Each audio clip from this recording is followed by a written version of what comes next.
Hello and welcome students. आज हम पढ़ने जा रहे हैं फंक्शंस ऑफ मनी। तो पहले लेक्चर में हमने पढ़ा था कि बैंकिंग के बारे में, एवोल्यूशन ऑफ मनी के बारे में पढ़ा था कि पहले बार्टर सिस्टम हुआ करता था कि जब गुड्स पर गुड्स एक्सचेंज की जाती थी। उसके बाद धीरे धीरे जो इसमें एवोल्यूशन होता गया और हम मेटलिक मनी के साथ साथ पेपर मनी, प्लास्टिक मनी, अब यहाँ तक डिजिटल ट्रांसफ़र ऑफ मनी जो है यहाँ तक पहुँच गए हैं। लेकिन आज हम डिस्कस करेंगे कि फंक्शंस ऑफ मनी क्या होता है, कि पैसा क्या काम करता है। तो हमने कल पहले पढ़ा था कि मनी जो है एक मीडियम ऑफ एक्सचेंज का काम करता है एक दूसरे से के ऊपर, क्योंकि हम लोग डिपेंड करते हैं। हमारी जीना जो है इतना आसान नहीं है कि हम इंडिविजुअली अपना सारी ज़रूरतें पूरी कर लें। हम एक दूसरे के ऊपर डिपेंड करते हैं। जब एक दूसरे के ऊपर डिपेंड करते हैं तो हम एक दूसरे के डिपेंड करने का मतलब हो गया हम एक दूसरे के साथ कोई बहुत सारी चीज़ों को एक्सचेंज करते हैं। तो एक्सचेंज हमने कहा था एक लाइफलाइन है ह्यूमन बीइंग्स के लिए। एक्सचेंज क्या? Exchange is the lifeline of human beings, जो आदान प्रदान करते हैं। तो उसमें जो हमने पढ़ा था, आज हम पढ़ेंगे फंक्शंस ऑफ मनी। मनी के यानी मेन फंक्शंस क्या हैं? Main functions of money. सबसे पहला फंक्शन है जिसको हम बोलेंगे प्राइमरी फंक्शंस।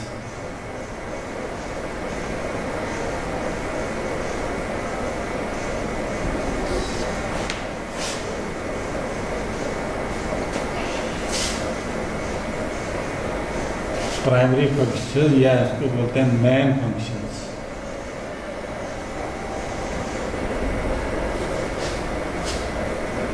मेन फंक्शन इसके आ जाते हैं। Number 1, medium of exchange. Number 2 आ गया इसका मेजर ऑफ वैल्यू और unit of value. Primary function money क्या हमने पढ़ा था? It is a medium of exchange. हम एक दूसरे से के साथ कोई भी चीज़ इन्हें एक्सचेंज करते हैं, किसकी मदद से करते हैं? मनी की मदद से। हमने मार्केट में अभी हम डिस्कस कर रहे थे कि कोई चीज़ हम खरीदने जाते हैं तो उसके बदले में हम वहाँ उसको पैसे देते हैं। तो ये प्राइमरी फंक्शंस आगे किसके? Of money.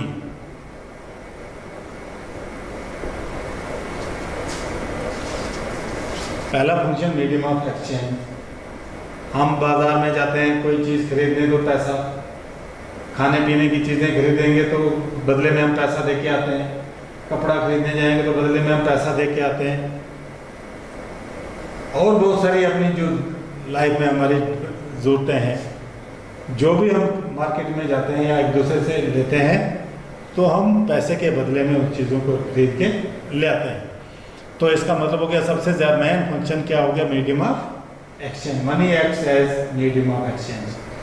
ये आपको ऑब्जेक्टिव टाइप क्वेश्चन में भी पूछा जा सकता है कि what is the main function of money, या money is medium of exchange, measure of value, unit of value, store of value, या नन ऑफ द। वो उसमें आप जिसने ये पढ़ा होगा तो उसका आसानी से जवाब दे सकता है।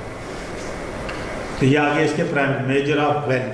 अब हम देखते हैं कि बार्टर सिस्टम में हमें ये जो था मीडियम एक्सचेंज डिफिकल्ट था कि एक दूसरे को यानी गुड्स के बदले गुड्स देते थे, जिसकी वैल्यू जो है बहुत उसको कंपेयर करना, यानी वाट्स का कोइंसिडेंस के एक दूसरे की जरूरत एक जैसी हो, वो बड़ा मुश्किल था। उसकी यानी जो चीज़ हम एक्सचेंज कर रहे हैं उसकी वैल्यू निकालना बड़ा मुश्किल था। लेकिन जब से मनी की इन्वेंशन हो गई है तब से हम हर एक को यूनिट ऑफ वैल्यू यानी इक्वल वैल्यू लगा सकते हैं। अगर हम मार्केट में जाते हैं कपड़ा खरीदने जाएंगे तो 1 मीटर कपड़ा खरीदते हैं 100 रुपये का। अगर हमने 1 किलो कोई चीज़ दाल खरीद ली तो हम कहते हैं कि 100 रुपये किलो है, तो उसका एक्चुअल यूनिट वहाँ पर हमें कोई ये जो है कोइंसिडेंस ऑफ वांट्स उसमें कोई परेशानी नहीं आएगी। मीडियम ऑफ एक्सचेंज में कोई परेशानी नहीं आती है इन केस ऑफ मनी। लेकिन बार्टर सिस्टम में ये जो मीडियम ऑफ एक्सचेंज में भी बड़ी मुश्किल आती थी। मेजर ऑफ वैल्यू, कैसे उसकी वैल्यू निकालेंगे। किसी को एक गाय चाहिए, उसके बदले में उसको 2 भेड़ें लमसम करके ही वो एक्सचेंज करते थे, एग्जैक्ट वैल्यू उसकी एक नहीं निकलती थी। लेकिन जब से इन्वेंशन हो गई मनी की तो मीडियम ऑफ एक्सचेंज पहला फंक्शन उसका आ गया, दूसरा आ गया major of value. Exact value हम किसी भी चीज़ की मेजर कर सकते हैं। उसके बाद आ गया number 2 secondary functions of money. Secondary functions of money, यानी ये तो प्राइमरी आगे मेन फंक्शंस कि भाई हम medium of as a exchange इस्तेमाल करते हैं मनी को या मेजर ऑफ वैल्यू इस्तेमाल करते हैं। लेकिन सेकेंडरी फंक्शन आ गया, उसमें आ गया number 1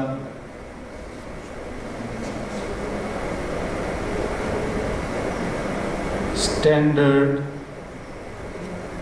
of deferred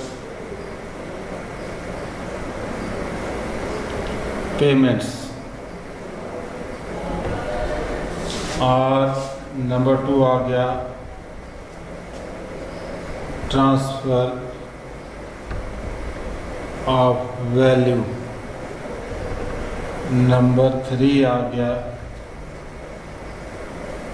store of value.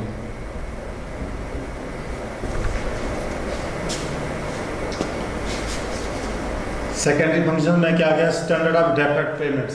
Standard of deferred payments का मतलब हो गया कि हम जो पेमेंट्स फ्यूचर में कर सकते हैं, फ्यूचर पेमेंट्स। मनी का जो सेकेंडरी फंक्शन आ गया कि हम फ्यूचर में अगर कोई भी पेमेंट करनी है तो बड़ी आसानी से कर सकते हैं with the help of money. लेकिन बार्टर सिस्टम में फ्यूचर पेमेंट के भी बड़ी परेशानी होती थी। उसके बाद आ गया दूसरा ट्रांसफ़र ऑफ वैल्यू। जैसे आप देखते हैं कि कोई आदमी दिल्ली में रह रहा है और वहाँ से अपना आपको शिफ्ट करना चाहता है जम्मू कश्मीर में, वहाँ पर जो उसकी वैल्यू प्रॉपर्टी है घर, वो कौन आदमी होगा कि बार्टर सिस्टम में उसके घर के बदले में घर रखेगा। उसको ऐसा आदमी मिल जाए कि जो जम्मू कश्मीर से दिल्ली जाना चाहता है, दिल्ली से जम्मू कश्मीर आना चाहता है।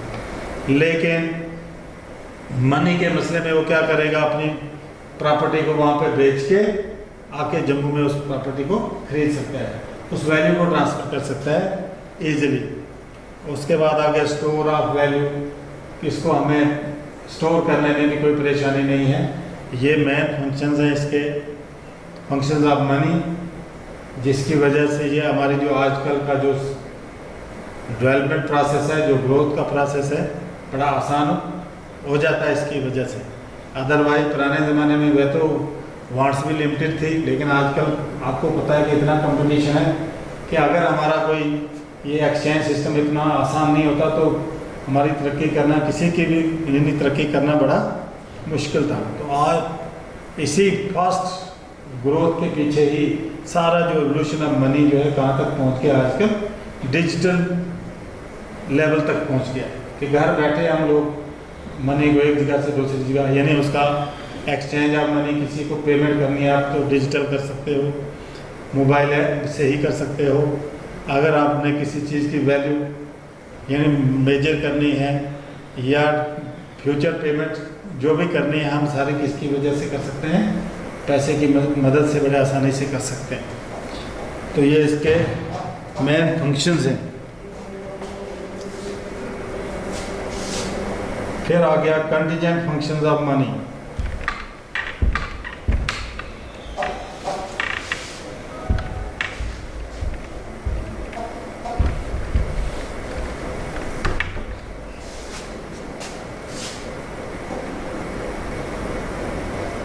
Contingent functions of money. Number 3, primary function, secondary function और कंटीजेंट फंक्शन। इसमें आ गया number basis for credit creation, यानी मनी को आप कैसे कलेक्ट कर सकते हो, क्रेडिट कर सकते हो। Number 2,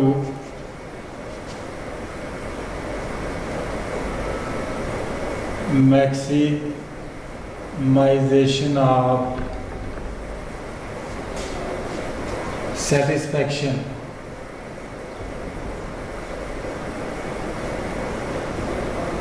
and profit.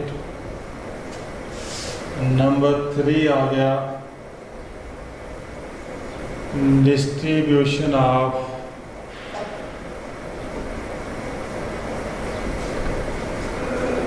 National income.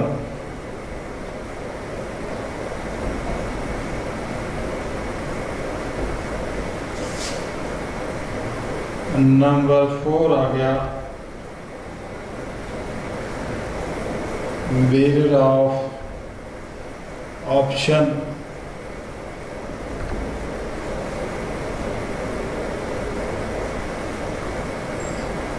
Guarantor of solvency.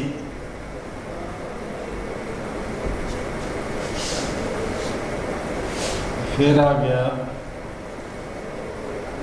Liquidity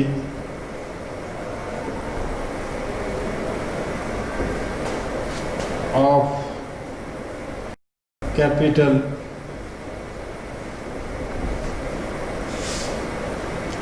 liquidity of capital में आ गया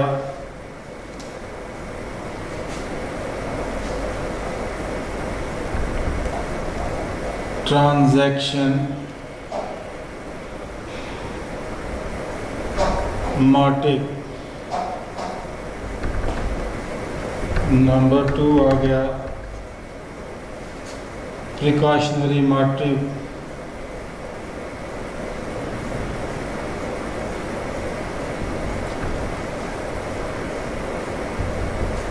नंबर 3 आ गया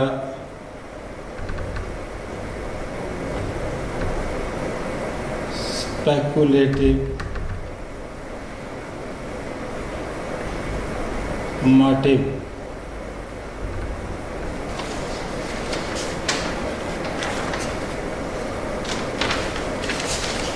तो ये आगे इसके बहुत सारे जो हैं कंटीजेंट फंक्शंस ऑफ मनी हैं। तो लिक्विडिटी ऑफ कैपिटल में आ गया कि आप लोग लिक्विडिटी होगा, कहीं ऐसा पैसा अपने पास रखा होगा तो आप बहुत सारे उसके इस्तेमाल कर सकते हो। जैसे आ गया ट्रांजैक्शन मोटिव, एक दूसरे के साथ कहीं पेमेंट वगैरह करनी है आपको बड़े आसानी से कर सकते हो। प्रिकॉशनरी मोटिव, हम अपने पास पैसा जमा रखते हैं कि जब कभी जरूरत पड़ जाएगी तब हम इस्तेमाल कर सकते हैं इसको।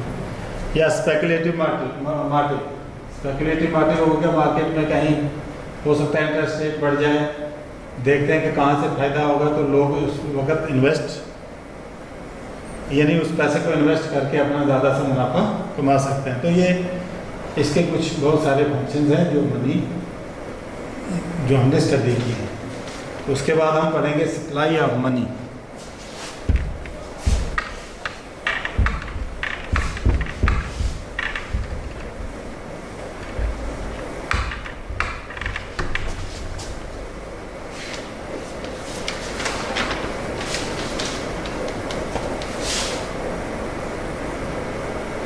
Supply of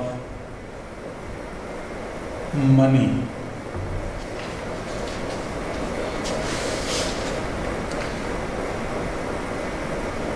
money held by the public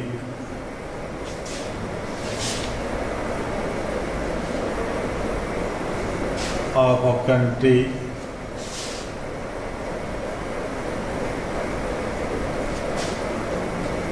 at a point of time.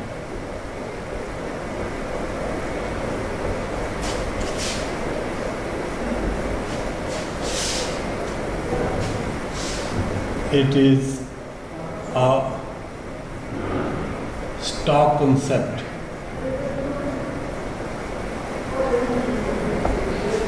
Money supply का मतलब हो गया कि जो पब्लिक ऑफ ए कंट्री के पास जो at a time, at a point of time जो पैसा है, उस सभी पैसे को इकट्ठा करके उसको बोलेंगे सप्लाई ऑफ मनी।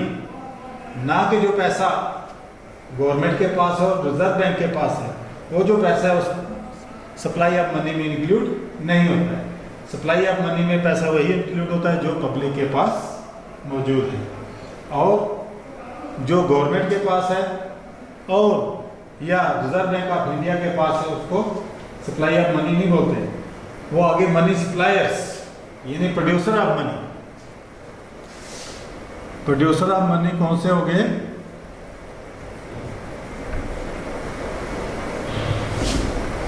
जैसे गवर्नमेंट है, आरबीआई है, रिजर्व बैंक ऑफ इंडिया जो है, इनको हम बोलते हैं प्रोड्यूसर्स ऑफ मनी, ना कि सप्लायर्स ऑफ मनी। तो मनी सप्लाई हमारे पास एक कौन सा कंसेप्ट है कि जो पब्लिक के पास पैसा है वो सारा इकट्ठा करके उसको बोलेंगे मनी सप्लाई। तो मनी सप्लाई जो है 4 किस्म का होता है।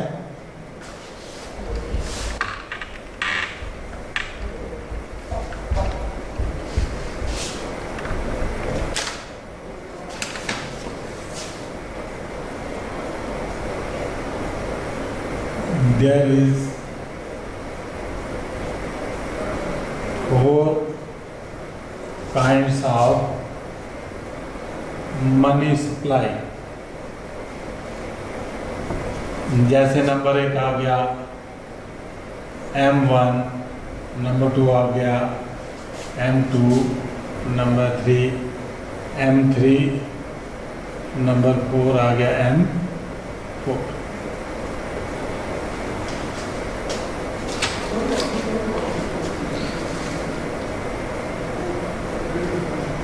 मनी सप्लाई जो है ये 4 सोर्सेज से हमें मनी सप्लाई मिलता है, M1, M2, M3, M4। इसमें भी आ गया एक आ गया narrow concept of money.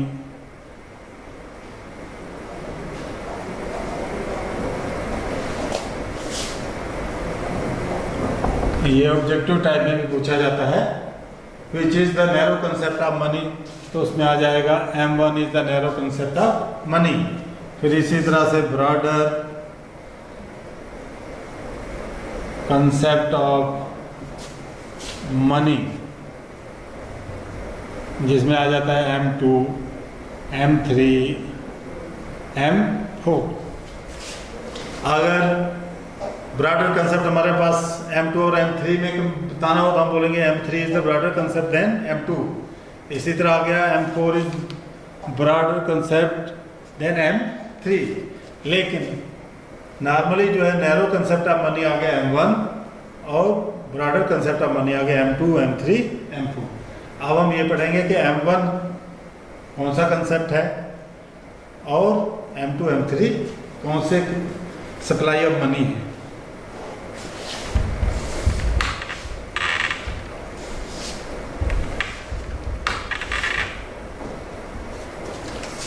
M1 is equal to number 1। M1 supply of money जो है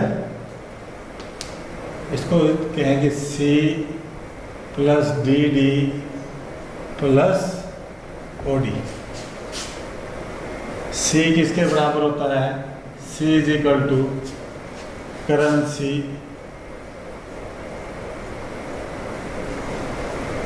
held by the public number 2 DD, ये आ गया डिमांड डिपॉजिट्स।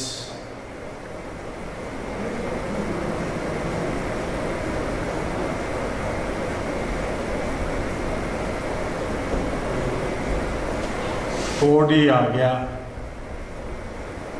Other deposits. तो नैरो कंसेप्ट ऑफ मनी में कौन कौन से कंसेप्ट मनी आती है?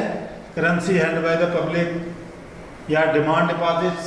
आपका पर डिमांड डिपॉजिट हो गया जो लोगों के कुछ करंट अकाउंट वगैरह में बैंक में जो पैसे जमा है, जो ऑन डिमांड यानी चेकेबल डिपॉजिट्स भी बोलते हैं इनको,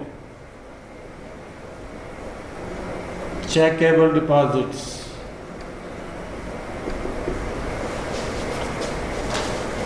और अदर डिपॉजिट्स में आ जाता है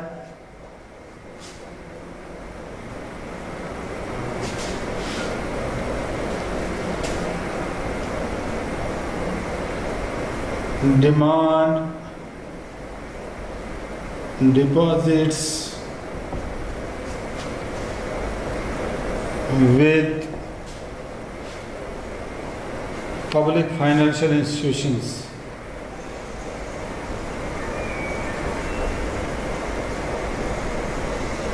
Public financial institutions। Public financial institutions कौन से हो गए?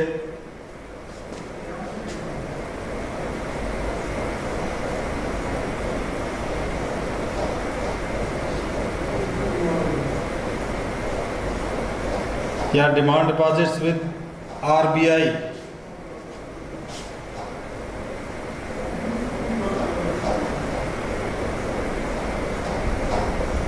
Demand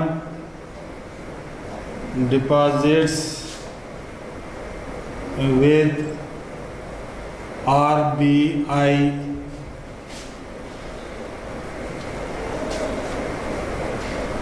of foreign central banks and the government. यानी अदर डिपॉजिट्स में आ जाते हैं demand deposits with the public financial institutions, demand deposits with RBI of foreign central banks and the government. Foreign central bank और government के जो RBI के पास पैसा है वो अदर डिपॉजिट में आ जाता है। और demand deposits of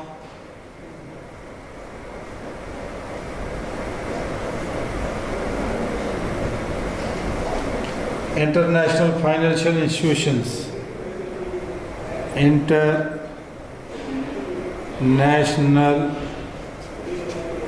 financial institutions.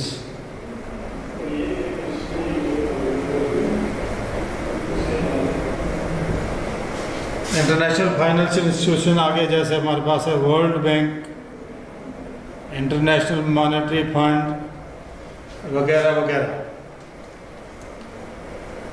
या हमारे पास है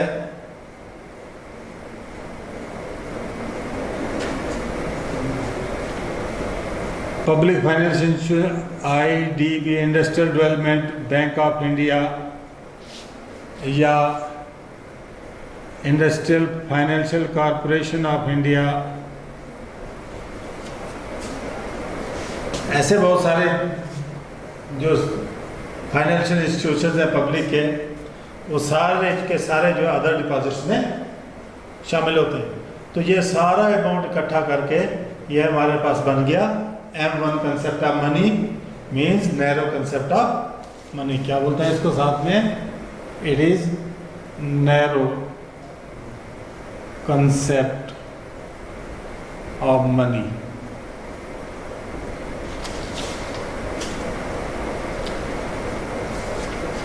और उसके बाद आ गया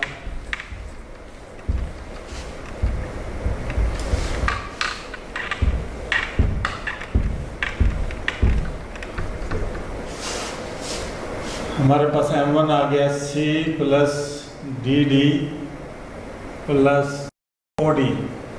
उसके बाद आ गया M2 आ गया हमारे पास M1 plus deposits with post office saving account.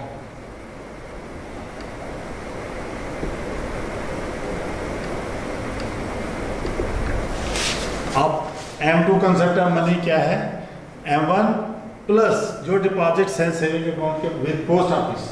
आपको मालूम होना चाहिए कि पोस्ट ऑफिस भी एक बैंक की तरह काम करता है। वो लोन वहाँ पर देता नहीं, लेकिन सेविंग्स को यदि आपकी अगर बचत है तो आप पोस्ट ऑफिस में भी जमा कर सकते हो।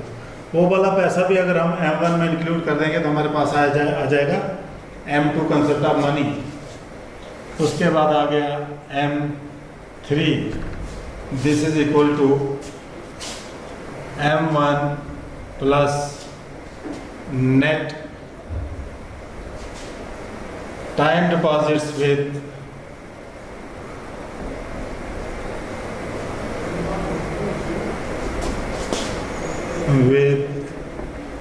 Commercial banks.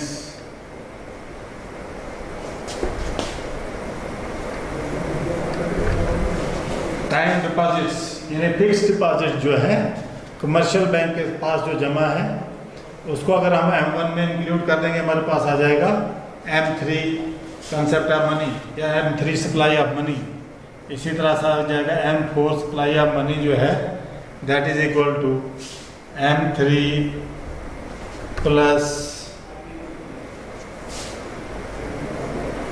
Deposits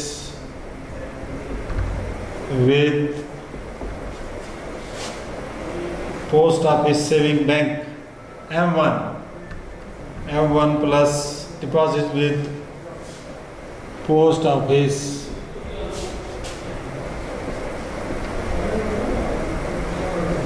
saving bank. तो ये आ गया different concept of supply of money जो है। M1 supply of money is equal to C plus DD plus OD। M2 आ गया M1 plus deposit with post office saving account. M3 आ गया M1 plus net time deposits with commercial banks.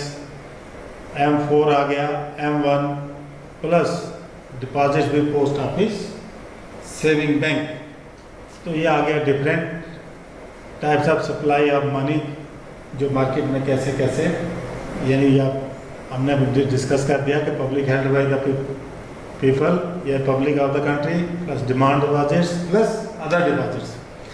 Demand deposits आपको कहा कि ये checkable accounts होते हैं जो चेक के थ्रू पैसा निकाला जाता है, और अदर डिपॉजिट्स मैंने आपको कह दिया कि पब्लिक फाइनेंशियल इंस्टीट्यूशन के पास जो पैसा है, या RBI के पास फॉरेन बैंक्स का पैसा है, या इंटरनेशनल RBI बैंक के पास जो है इंटरनेशनल फाइनेंशियल इंस्टीट्यूशन यानी वर्ल्ड बैंक और IMF का जो पैसा है वो सारा लगा के आ जाता है अदर डिपॉजिट्स में। तो ये different kinds of supply of money आ गया। ये आ गया नैरो कंसेप्ट, फिर ये ब्रॉडर, फिर उससे ब्रॉडर, फिर उससे M4 is the broader concept of money. ये एक नंबर का पूछा जाता है आपके पास, M1 concept of money is equal to C plus DD plus OD की जगह कुछ और दिया होगा। जो राइट आंसर होगा 4 ऑप्शन होंगे उसमें एक दिया होगा, तो ये आपने याद रखना है। तो उसके बाद आप उसको सही टिक कर सकते हैं। या M2 सप्लाई ऑफ मनी किसके बराबर होता है, M3 सप्लाई ऑफ मनी किसके बराबर होता है, या M4 सप्लाई ऑफ मनी जो है किसके बराबर होता है। तो ये आप लोग आंसर आसानी से आंसर दे सकते हैं। तो इसी तरह से ये हो गया, इसके कुछ फंक्शंस ऑफ मनी हो गया, फिर सप्लाई ऑफ मनी हो गया। अब नेक्स्ट जो आएंगे हम पढ़ेंगे functions of commercial bank and central bank. तब के लिए थैंक यू।